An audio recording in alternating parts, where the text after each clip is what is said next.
Assalamualaikum warahmatullahi wabarakatuh. Teman-teman pasti pernah membaca novel, puisi, atau mungkin surat kabar. Teman-teman tentunya juga pernah dong menonton sebuah film atau breaking news di televisi. Ternyata novel, puisi, film, bahkan berita termasuk ke dalam jenis wacana loh. Wacana sendiri definisinya apa sih? Yuk kita sama-sama belajar mengenai wacana bersama saya, Nur Firliana, mahasiswa Prodi Sastra Indonesia Universitas Jambi. Wacana adalah satuan bahasa terlengkap dan dalam hierarki gramatikal, wacana merupakan satuan gramatikal tertinggi atau terbesar.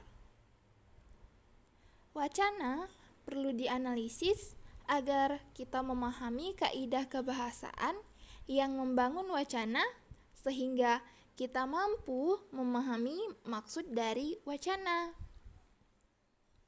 Ruang lingkup analisis wacana sendiri berupa fenomena linguistik serta konteks situasi yang memperlihatkan lingkungan dari penggunaan bahasa yang memuat wacana. Jadi, dalam wacana tentunya terdapat unsur linguistik seperti fonem, morfem, sintaksis, pragmatik. Selain itu, terdapat pula unsur internal wacana, diantaranya kata dan kalimat teks, koteks, dan konteks. Selain internal, wacana juga memiliki unsur internal berupa implikatur, presuposisi, referensi, dan inferensi. Agar sebuah teks bisa disebut wacana, diperlukan topik yang dapat dimaknai oleh pendengar dan pembaca, kohesi dan koherensi, tujuan, serta teks dan konteks. Kohesi merupakan suatu unsur pembentuk keutuhan teks dalam sebuah wacana. Dalam kohesi terdapat referensi yang berarti hubungan antara satuan bahasa dan wujud yang meliputi benda atau hal yang terdapat di dunia yang diacu oleh satuan bahasa. Terdapat pula pronomina. Pronomina persona adalah deiktis yang mengacu pada orang secara berganti-ganti bergantung pada yang sedang diperankan oleh partisipan wacana. Selain itu, terdapat substitusi. Substitusi merupakan proses atau hasil pergantian unsur bahasa oleh unsur lain dalam satuan yang lebih besar untuk memperoleh unsur-unsur pembeda atau untuk menjelaskan suatu struktur tertentu. Ada pula elipsis, artinya penandaan kata atau satuan lain yang wujud asalnya dapat diramalkan dari konteks bahasa atau konteks di luar bahasa. Unsur lainnya yaitu konjungsi. Konjungsi adalah kata sambung yang menghubungkan dua satuan bahasa yang sederajat seperti kata dan kata, frasa dengan frasa, klausa dengan klausa, kalimat dengan kalimat, atau paragraf dengan paragraf. Repetisi artinya adalah pengulangan penuh yang mengulang suatu fungsi dalam kalimat secara penuh, atau pengulangan dengan bentuk lain yang terjadi apabila sebuah kata diulang dan dikonstruksi. Selain itu, ada juga sinonim.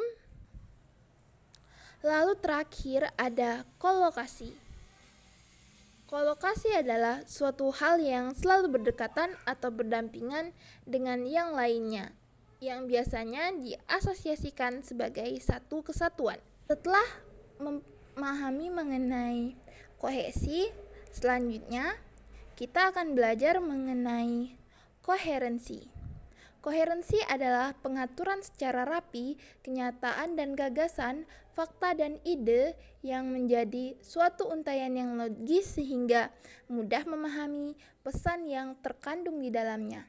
Koherensi sendiri terbagi menjadi beberapa bagian, di antaranya hubungan sebab akibat. Hubungan sebab akibat terbagi pula menjadi dua, yaitu hubungan sebab akibat secara langsung yang ditulis secara eksplisit oleh penulis untuk memberikan pemahaman dan penafsiran tentang sebab akibat suatu tindakan secara langsung, dan hubungan sebab akibat tidak langsung yang artinya hubungan tersebut terjadi antar posisi. Selanjutnya, terdapat pula jenis koherensi hubungan sarana hasil yang menyatakan kalimat pertama menyatakan sarana untuk perolehan yang dinyatakan pada kalimat berikutnya.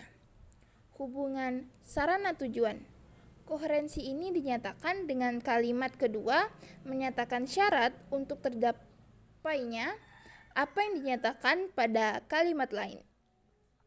Jenis koherensi lainnya yaitu hubungan alasan sebab. Koherensi ini dinyatakan dengan kalimat pertama menyatakan alasan bentuk tindakan yang dinyatakan pada kalimat berikutnya.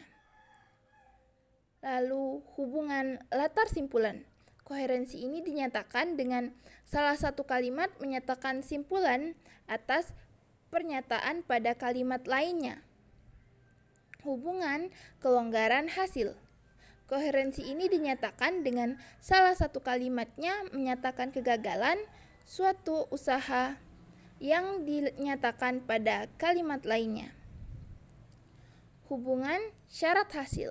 Koherensi ini dinyatakan dengan salah satu kalimat menyatakan syarat untuk tercapainya apa yang dinyatakan pada kalimat lainnya.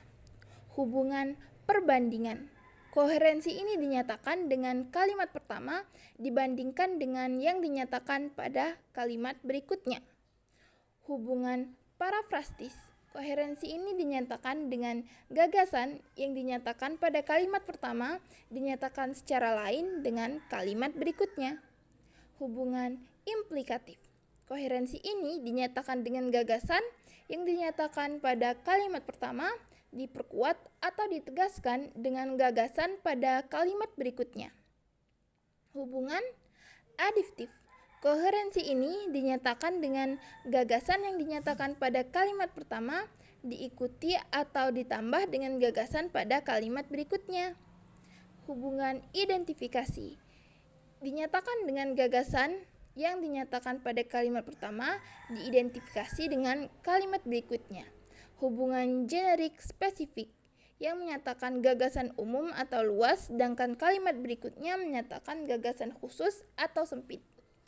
Hubungan ibarat. Koherensi ini dinyatakan dengan kalimat pertama diibaratkan seperti kalimat yang dinyatakan pada kalimat berikutnya. Dan terakhir, argumentatif. Koherensi ini dinyatakan dengan kalimat kedua menyatakan argumen atau alasan bagi pendapat yang dinyatakan pada kalimat pertama. Demikian teman-teman penjelasan hari ini mengenai analisis wacana. Terima kasih atas perhatiannya. Wassalamualaikum warahmatullahi wabarakatuh.